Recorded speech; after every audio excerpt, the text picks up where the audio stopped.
আসসালামু আলাইকুম।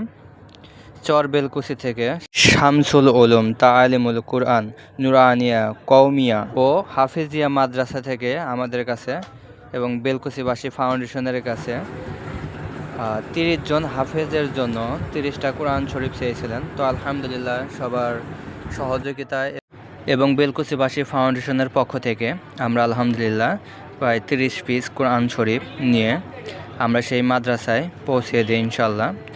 তো এই 30 পিস কোরআন শরীফ পেয়ে সেই মাদ্রাসার প্রত্যেকটা ছাত্রই অনেক খুশি ইনশাল্লাহ। আমরা এখন রওনা দিলাম এবং মাদ্রাসায় পৌঁছেই আমরা ওগুলো দিয়ে দিলাম।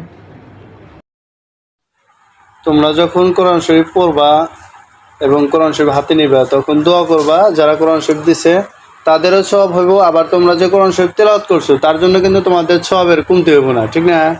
এটার জন্য টেনশন নাই যে আমার এক ভাই কোরআন শরীফ দিছে, আমি যত কোরআন শরীফ তেলাওয়াত করবো আমার সওয়াব হইলো না, তার সওয়াব হইলো, তা কিন্তু না।